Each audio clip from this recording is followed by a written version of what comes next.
Hello, नमस्ते, how are you all today. आज का जो वीडियो है वो कोई डिज़ाइन सिखा नहीं रहा है या कोई टेक्निक शेयर भी नहीं कर रहा है। आज का वीडियो एक प्रैक्टिस वीडियो है। मैंने देखा कि कई लोगों को ये प्रॉब्लम हो रही है कि प्रैक्टिस कैसे किया जाए, कहाँ से शुरू किया जाए, और ज़्यादातर वो लोग क्या करते हैं कि फुल फ्लेज डिज़ाइन अटेम्प्ट कर रहे हैं और उसी में जब वो नहीं कर पा रहे हैं तो कॉन्फिडेंस लूज़ कर रहे हैं। तो मैंने सोचा कि क्यों ना मैं अब बार बार ऐसे कुछ वीडियो डालूँ जिसमें मैं खुद प्रैक्टिस कर रही हूँ। मैं कैसे प्रैक्टिस कर रही हूँ, कौन से एलिमेंट प्रैक्टिस कर रही हूँ, आप लोग वो मेरे साथ देखिए और मेरे साथ प्रैक्टिस कीजिए। और ये वीडियो बहुत लाइक बिगिनर्स के लिए है, तो मैं बहुत ही लाइक बिगिनर्स वाले जो एलिमेंट्स है वो ही प्रैक्टिस करूँगी। और मेरा ये सुझाव है, जब भी आप प्रैक्टिस करो, full fledge design layout practice मत करो, एलिमेंट प्रैक्टिस करो। और एक के ऊपर एक एलिमेंट कैसे टॉप अप करते हैं वो इस तरह से आपको प्रैक्टिस भी हो जाएगी, आपके एलिमेंट भी क्लियर हो जाएंगे। तो अगर आप मेरे साथ प्रैक्टिस करना चाहते हो तो प्लीज़ आप पहले तो एक नॉर्मल पेपर ले के बैठिए, या तो आपके पास एक्रिलिक बोर्ड है तो वो ले के बैठिए, और एक कोन अपना प्रिपेयर कीजिए और फिर मेरे साथ आप प्रैक्टिस शुरू कीजिए। तो अगर आप लोग अपने मेहंदी के कोन पेपर के साथ तैयार है तो चलो हम अपनी प्रैक्टिस शुरू करते हैं। Let's start our practice.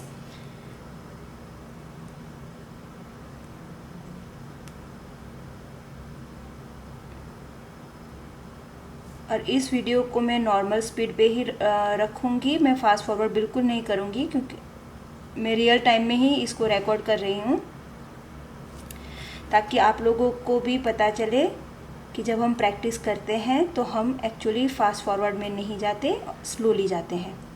जब हम इस तरह की लाइन यूज़ करते हैं हम उसे लाइन वेरिएशन बोलते हैं। और इस तरह की लाइन वेरिएशन हम हर जगह डिज़ाइन में यूज़ करते हैं। तो जब भी हम प्रैक्टिस भी करेंगे तो हम इस तरह से लाइन वेरिएशन में ही प्रैक्टिस करेंगे। और हम पहले फ्रिल की प्रैक्टिस करेंगे क्योंकि ये बहुत ही कॉमन एलिमेंट है और मैंने देखा है बहुत सारे लोगों को इससे प्रॉब्लम भी हो रही है। मैं अभी बहुत बारीक फ्रिल कर रही हूँ।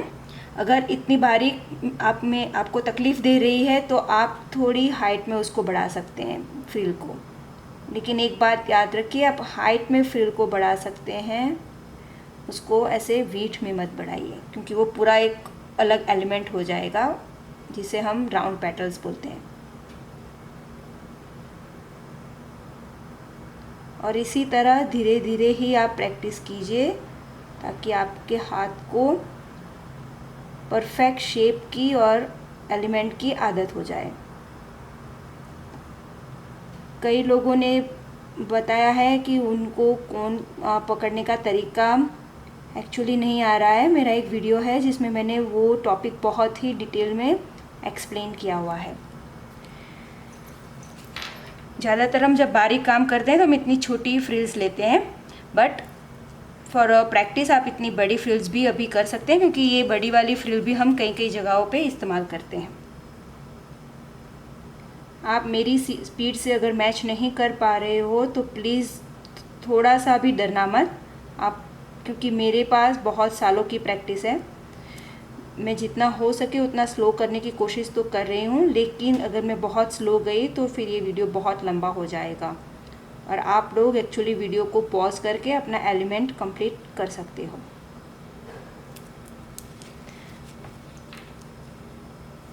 अब फ्रिल के ऊपर हम ये राउंड वाला पैटर्न ऐसे करेंगे। ये सारे के सारे बेसिक एलिमेंट्स हैं और वो बहुत जगह पे बॉर्डर्स में या तो बड़े मोटिफ में यूज़ होते हैं, और वही सारे मैं अभी इस वीडियो में ले रही हूँ क्योंकि ये प्रैक्टिस का पहला वीडियो है। तो मैं चाहती हूँ कि हर कोई अपनी प्रैक्टिस करके अपने एलिमेंट्स करेक्ट करे। अगर करेक्ट तौर पे, करेक्ट रीत से अगर प्रैक्टिस होगी तो आपका इम्प्रूवमेंट भी बहुत जल्द होगा।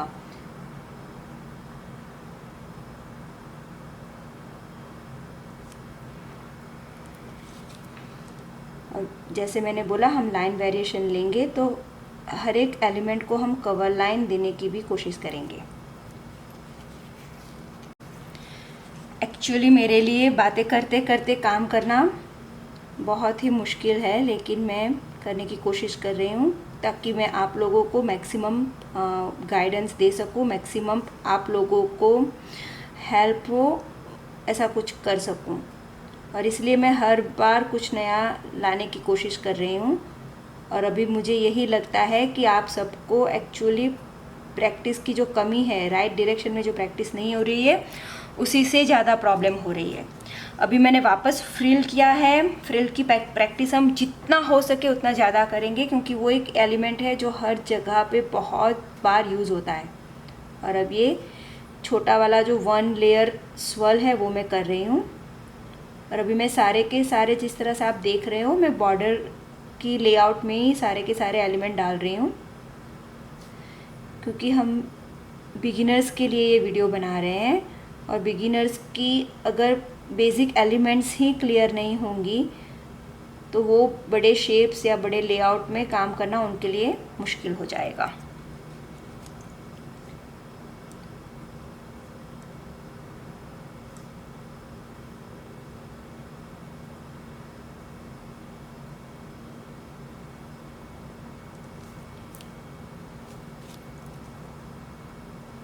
और मैं आशा रखती हूँ आप लोग मेरे साथ प्रैक्टिस कर रहे हो।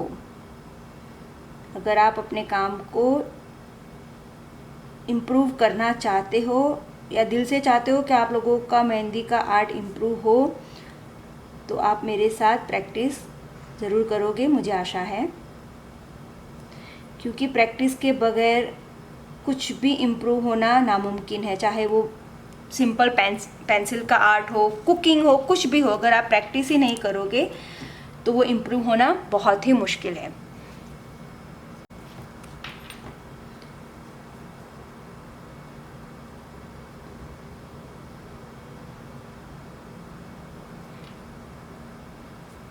जैसे मैंने अपने पिछले वीडियो में बताया था, don't go back, come back. हम अभी चेक्स के लिए ये लाइन ड्रैप कर रहे हैं, और जितना हो सके उतना स्लोली। लाइन हमारी परफेक्ट होनी चाहिए। अगर आपकी लाइन टूट रही है तो पहले चेक कीजिए आपकी मेहंदी फ्रेश है या नहीं। उसके बाद दूसरा स्टेप आएगा आपकी स्पीड और प्रेशर का। अगर आपकी स्पीड बहुत ज़्यादा है और प्रेशर बहुत कम है तब भी आपकी लाइन टूट सकती है। Check your henna paste, is it perfect consistency?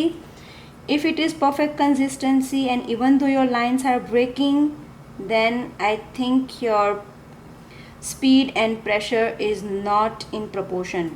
Either your speed is very fast or your pressure is very low.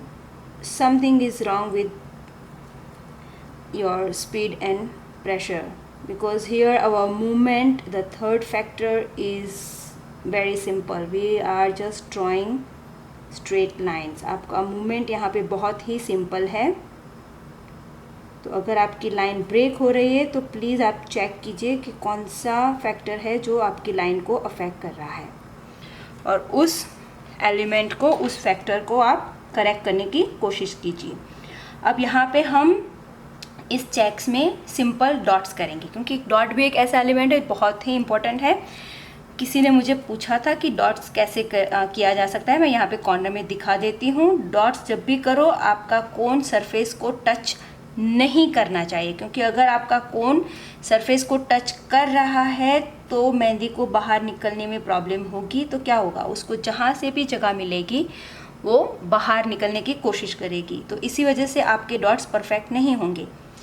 If your cone is touching surface and you press very high, then what will happen, wherever it will get a space, it will start getting out from there, and that's why you won't get a perfect dot. So इसीलिए आपको क्या करना है, जब भी आप dot बनाओ तो पहले द मोमेंट आपकी मेहंदी इस तरह से टच करेगी, आपका कोन सरफेस से थोड़ा ऊपर रख के मेहंदी को टच करते हुए उसको प्रेस करो, तो वो इक्वल, चारों दिशा में इक्वल स्प्रेड होगी, and then you will have perfect dot. Your cone should not touch the surface when you draw dots. तो इस जगह पे भी हम क्या करेंगे, प्रेशर एक समान रखेंगे, प्रेशर हम नहीं चेंज होने देंगे और हम सारे डॉट्स करेंगे. लाइक सिमिलर प्रेशर हम हर एक डॉट को देंगे, that's why we will have perfect dot.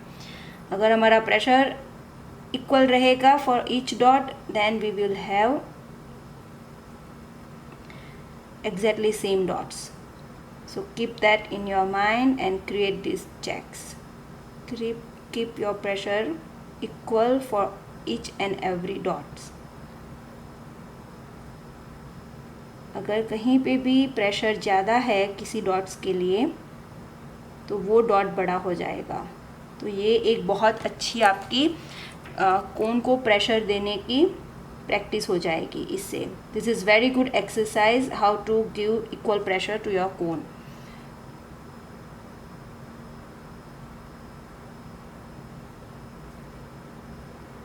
Once you are used to give equal pressure, then the speed will come automatically. So right now don't concentrate on the speed. आप पहले सिर्फ perfect dots पे concentrate कीजिए, speed पे concentrate मत कीजिए.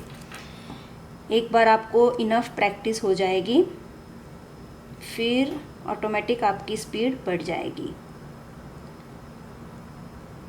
अगर मेरी वीडियो आगे जा रही है और आपके डॉट्स कंप्लीट नहीं हुए हैं तो प्लीज़ वीडियो यहीं पे पॉज करके पहले अपना चेक्स अच्छे से कंप्लीट करो, फिर वीडियो को वापस प्ले करो. वीडियो की यही एक्चुअली बहुत बड़ी एडवांटेज है कि the moment you want to correct yourself, you can pause and continue with your work, then you can come back again. वापस आप आ सकते हो. तो वीडियो की यही सबसे बड़ी एडवांटेज है.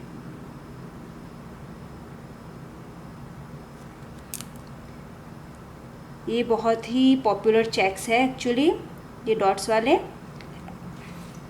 And they look really very beautiful.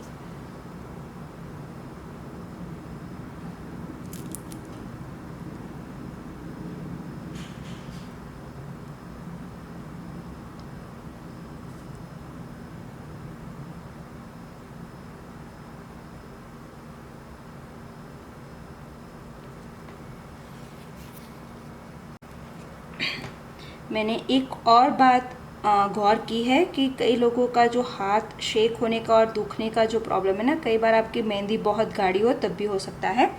तो आप मेहंदी की कंसिस्टेंसी को एक्चुअली चेक कीजिए. हम वापस इस जगह पे फ्रिल करेंगे और मैं आप लोगों के लिए थोड़ी बड़ी वाली फ्रिल करती हूँ.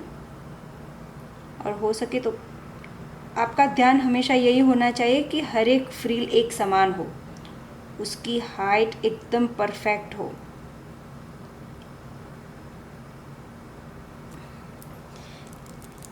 एकदम उसमें सिमेट्रिकल, लाइक सिमेट्री होनी चाहिए.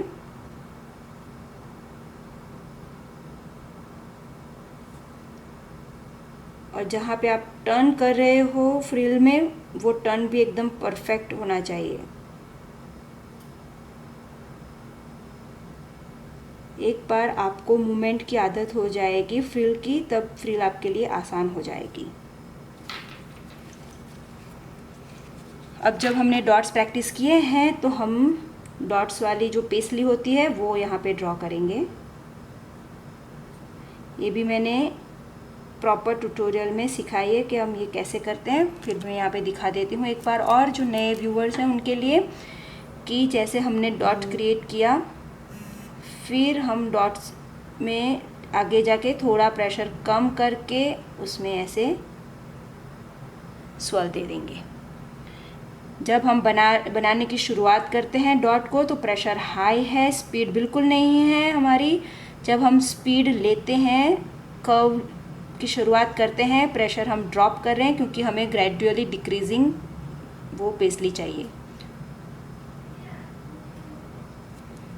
तो ये हमारी डॉट वाली पेस्टली की टेक्निक है और इसी तरह से हम इसको यहाँ पे ड्रॉ कर रहे हैं। एक बार आपको डॉट की प्रैक्टिस हो जाएगी और डॉट वाले जो लीव्स हम बनाते हैं ऐसे, उसकी प्रैक्टिस हो जाएगी।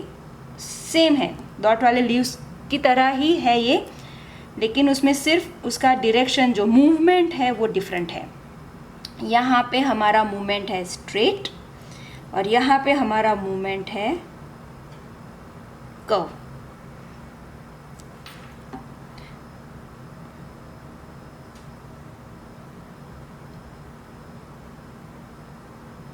तो यहाँ पे हम पूरा सी में, सी जो अल्फ़ाबेट है उस शेप का हमारा मूवमेंट होगा।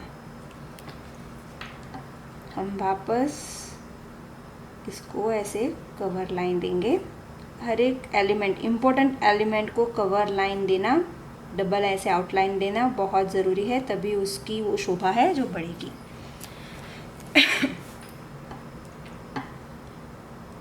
मैं वापस यहाँ पे फिल कर रही हूँ। आप लोग देख सकते हैं मैं बार बार फिल का इस्तेमाल कर रही हूँ, क्योंकि कई डिज़ाइन ऐसी होती है कि सिर्फ और सिर्फ उसमें फ्रिल ही फ्रिल होती है।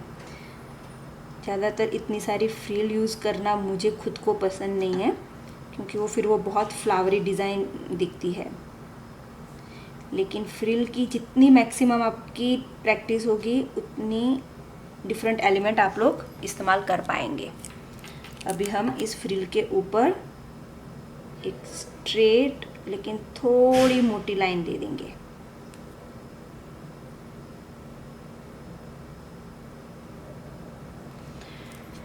आपका मेन कंसंट्रेशन होना चाहिए काम की क्लैरिटी, एकदम नीट एंड क्लियर वर्क। अगर उसमें थोड़ी सी भी कॉम्प्रोमाइज़ हो रही है तो आप अपनी स्पीड स्लो करके एक एलिमेंट को बार बार प्रैक्टिस कीजिए, फिर आगे बढ़िए। अब हम यहाँ पे क्या लेंगे, ओके हम ये वाला एलिमेंट लेंगे इस तरह का।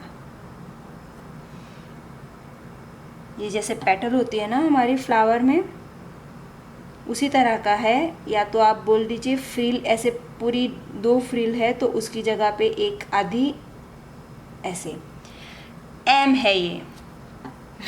अभी हमने अल्फ़ाबेट प्रैक्टिस किए ना, तो उसी को रेफरेंस में लेके चलते हैं। तो ये हमारा एम तो नहीं, डब्ल्यू कह सकते हैं इस डायरेक्शन में। तो डायरेक्शन चेंज हो गया तो अल्फ़ाबेट चेंज। ओके,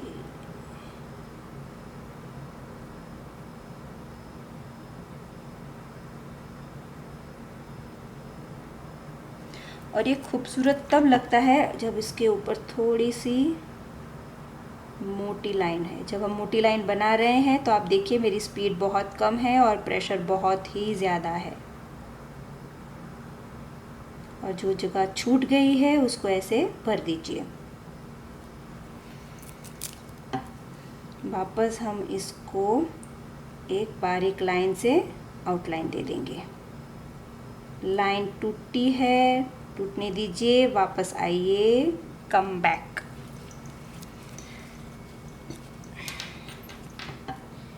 एक बहुत ही सिंपल एलिमेंट मैं यहाँ पे ले रही हूँ,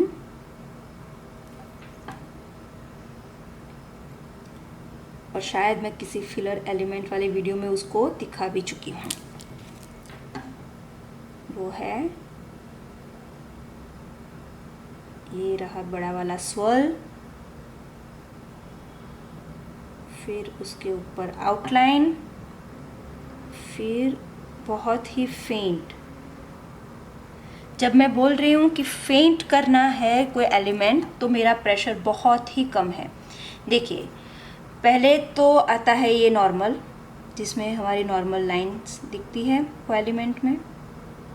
अगर मैं इसको कर रही हूँ फेंट तो मेरा प्रेशर बहुत कम है और कोन सरफेस को टच कर रहा है, तो इसलिए मुझे सेम ही एलिमेंट देखिए कितनी फेंट लाइन में मिल रहा है।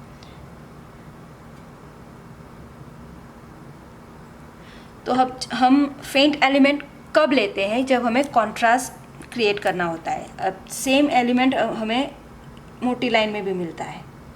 तो ये 3 शेड्स हैं, एक ही एलिमेंट के 3 शेड्स हैं, मोटा, परफेक्ट मीडियम और ये फेंट वाला।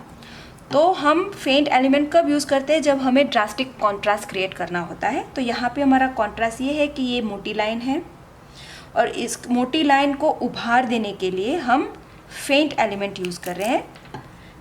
तो इसीलिए ये जो फ्रिल एलिमेंट आएगा वो थोड़ा पतली लाइन में शेडिंग वाला जो होता है वो आएगा।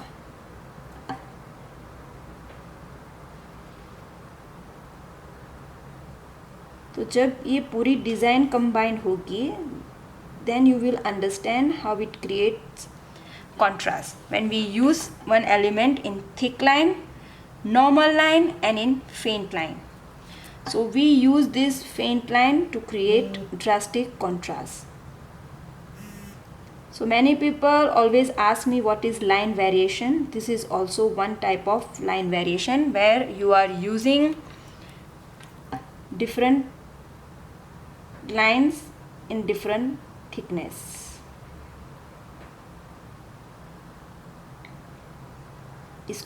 इसे हम लाइन वेरिएशन बोलते हैं। जब मैं बार बार लोगों को बताती हूँ कि लाइन वेरिएशन का यूज़ करो, तो ये भी एक लाइन वेरिएशन है। देखिए यहाँ पे मोटी लाइन है, यहाँ पे पतली लाइन है, और अब जब हम एलिमेंट कर रहे हैं तो वो भी हम डिफरेंट लाइन का इस्तेमाल करके कर रहे हैं। So this is called line variation, इसको लाइन वेरिएशन बोलते हैं। तो जब मैं बार बार आप लोगों को बताती हूँ कि लाइन वेरिएशन को यूज़ करो, तो पता चलना चाहिए कि फेंट आपका लाइक फिलर एलिमेंट्स कौन सा है और बड़ा एलिमेंट्स कौन सा है। अगर आपने आउटलाइन के लिए ही जो लाइन का यूज़ किया है, नॉर्मल मीडियम लाइन का, और वही लाइन आप अंदर के फिलर एलिमेंट में भी यूज़ कर रहे हो, तो पता नहीं चलता कि आपका फिलर एलिमेंट कौन सा है और बड़ा एलिमेंट कौन सा है। फिर वो एक समान लेंथ पे, एक समान पैरामीटर पे वो डिज़ाइन चला जाता है। So always try to use line variations.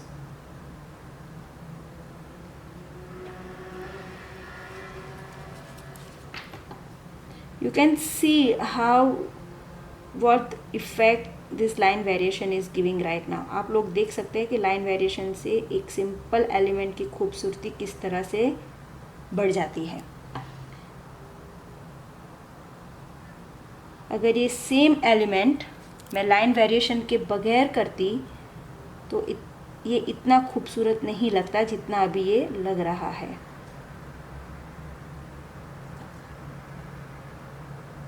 तो जब ये मेरा अभी ये कोन चल रहा है तो ऐसे चल रहा है जैसे मैं पेन होती है ना हमारी बॉल पेन, वो चल रही है पेपर के ऊपर, क्योंकि प्रेशर एकदम कम है और स्पीड ज़्यादा है।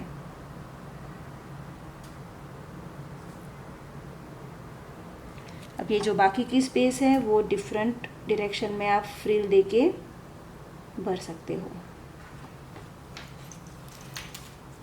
तो आप देख सकते हो कि ये जो उसकी बॉर्डर है वो नॉर्मल लाइन है, मीडियम। ये जो हमारा कॉन्ट्रास्ट एलिमेंट है वो थिक लाइन में है और बाकी का हमारा फेंट लाइन में है। This is called perfect line variation, इसको परफेक्ट लाइन वेरिएशन बोलते हैं। तो जब भी आप ऐसे बॉर्डर वगैरह कुछ भी करो तो लाइन वेरिएशन देने की कोशिश करो। अब जब ये मेरी बॉर्डर ख़त्म हो रही है और मैं दूसरी बॉर्डर उसके ऊपर लगा रही हूँ, तब भी मैं लाइन वेरिएशन का इस्तेमाल कर रही हूँ। और मैं लाइन वेरिएशन के लिए एक मीडियम लाइन, एक मोटी लाइन और एक पतली लाइन, ये 3 लेयर लाइंस आपने मैक्सिमम मुझे यूज़ करते हुए देखा होगा। तो कैसी चल रही है आप लोगों की प्रैक्टिस? बिल्कुल निराश ना हो। अगर क्लैरिटी नहीं आ रही है तो अपनी स्पीड कम करके पहले उस एलिमेंट को परफेक्ट कीजिए, फिर आगे बढ़िए। अब मैं इस प्रैक्टिस को यहीं पे ख़त्म करना चाहूँगी, लेकिन जाने से पहले मैं थोड़ा चैलेंजिंग एलिमेंट दे के जा रही हूँ। चैलेंजिंग वैसे तो नहीं है, लेकिन कई लोगों को ये लगता है, मैंने अपने स्टूडेंट्स में भी देखा है वो, तो उसके साथ मैं इस वीडियो को कंप्लीट करके जाना चाहती हूँ ताकि आपके पास इनफ 1 हफ्ते का टाइम है, आप उस एलिमेंट को प्रैक्टिस कर सको। वो है टीयर ड्रॉप्स। और टीयर ड्रॉप जैसे मैंने बताया, आप चाहो तो हमारी नॉर्मल टेक्निक से भी ड्रॉ कर सकते हो इस तरह से। फिर उसको फिल करके प्रेशर से, और ये टीयर ड्रॉप देखने में जितना आसान है, मुझे लगा था कि ये बहुत ही आसान है एक्चुअली, लेकिन जब मैं अपने स्टूडेंट्स को देख रही हूँ इसके साथ स्ट्रगल करते हुए, तो मुझे लगता है कि एक्चुअली इसकी बहुत प्रैक्टिस की ज़रूरत है सबको। तो ये हमारी नॉर्मल टेक्निक से हुआ, और यही सेम चीज़ अगर आपको गल्फ टेक्निक से करना हो तो प्रेशर और स्पीड से आप इसको कर सकते हो। लेकिन जब भी आप कोई एलिमेंट प्रेशर और स्पीड से करते हो, वन स्ट्रोक से करते हो, तो मार्जिन लेना उसका बहुत ज़रूरी है। मैं जब बोल रही हूँ कि मार्जिन लेना उसका बहुत ज़रूरी है, तो अगर आपका एक स्ट्रोक, क्योंकि ये मिस्टेक मैंने देखी है मेरे स्टूडेंट्स में, इसलिए मैं बोल रही हूँ कि अभी ये मेरा बेस स्ट्रोक है, इसके ऊपर मुझे टीयर ड्रॉप बनाना है। तो अगर आपको लगता है कि मुझे टीयर ड्रॉप यहाँ से बनाना है और आप मार्जिन लेना भूल जाते हो, मार्जिन क्यों? क्योंकि अब जैसे मैंने कई बार बोला है कि जब हम डॉट्स बनाते हैं, परफेक्ट डॉट्स होता है, वो चारों तरफ एक समान स्प्रेड होता है। तो गल्फ टेक्निक से जो भी आप एलिमेंट बनाओगे तो वो उसी तरह से वो स्प्रेड होगा। अभी आपका मार्जिन आपने नहीं छोड़ा और यहीं से आपने प्रेशर शुरू कर दिया, तो आप देख सकते हो किस तरह से वो बेस एलिमेंट के साथ जॉइंट हो चुका है। Whenever you use gulf element, you have to give perfect margin, perfect space to create that next element. So that's why when like I'm trying here gulf technique, so if I want my element here, then my margin is there, and then I start pressing, then I follow the line. Gulf technique जब भी आप करते हो तो enough space होनी चाहिए कि ताकि आप जब भी वो एलिमेंट बनाओ तो वो बेस के साथ जुड़ ना जाए। So always leave that space, always leave that margin. So that's the biggest problem all beginner face. Beginners को यही प्रॉब्लम हो जाता है। तो आप ये नॉर्मल टेक्निक से भी टीयर ड्रॉप्स बना सकते हो, और टीयर ड्रॉप जब भी आप प्रैक्टिस करो तो एक के ऊपर एक उसको ले करने की कोशिश करो, क्योंकि वो बहुत प्रैक्टिस मांग लेता है और उसका पॉइंट शार्प होना चाहिए। जैसे मैंने पूरा एक वीडियो बनाया, उसमें पूरा एक्सप्लेन किया है कि टीयर ड्रॉप्स का अगर बेस पॉइंट नहीं होगा, परफेक्ट पॉइंट ही नहीं होगा, तो टीयर ड्रॉप्स खूबसूरत नहीं लगेंगे। और वो प्रोपोर्शनल भी होना चाहिए, ऐसे नहीं कि बहुत बहुत बड़े बड़े टीयर ड्रॉप्स आपने बना दिए। तो ये टीयर ड्रॉप्स की आपको प्रैक्टिस करनी है। तो आज का प्रैक्टिस का वीडियो मैं यहीं पे ख़त्म करती हूँ। I am going to end my this video here only, and I hope you have liked my this approach. I'm planning to do this type of practice like almost every week, where you can practice your elements, your design with me. मैं हर हफ्ते ये practice video बनाने की कोशिश करने वाली हूँ आपसे, ताकि आप मेरे साथ प्रैक्टिस कर पाओ और कहाँ पे आपकी मिस्टेक हो रही वो इमीडिएटली आप कंपेयर कर पाओ। तो ये हमारा पहला इस सीरीज़ का पहला वीडियो है, और मैं हर हफ्ते ट्यूसडे को या मंडे को ये प्रैक्टिस वीडियो अपलोड करने की कोशिश करूँगी। और आप, क्योंकि आपके पास फिर एक पूरा हफ्ता रहेगा ये प्रैक्टिस करने के लिए।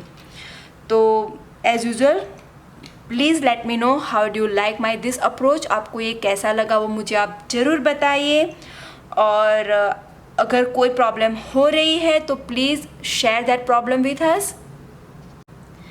अगर कोई दिक्कत आ रही है तो आप प्लीज़ मुझे बताइए कि आप कौन से एलिमेंट में कहाँ पे आपको प्रॉब्लम हो रही है, और हो सके मैं होप करती हूँ कि आपका इसके साथ हैना आर्ट इम्प्रूव होगा इस प्रैक्टिस के साथ, क्योंकि प्रैक्टिस बहुत इम्पॉर्टेंट है और राइट डायरेक्शन में प्रैक्टिस होनी बहुत इम्पॉर्टेंट है। तो उसी डायरेक्शन में सबको हेल्प करने के लिए, वही विश से, वही डिज़ायर से I am going to start this series like practice series. So if you want to see me attempting new elements in this practice series, please let me know. अगर आप चाहते हो कि मैं कुछ और एलिमेंट इसमें अटैम्प्ट करूँ while practicing और एक्सप्लेन करूँ, तो प्लीज़ आप मुझे डेफिनेटली बताइए अपने कमेंट के जरिए, और हम वापस मिलते हैं नेक्स्ट वीडियो में। तब तक के लिए bye bye, see you, love you all, thank you.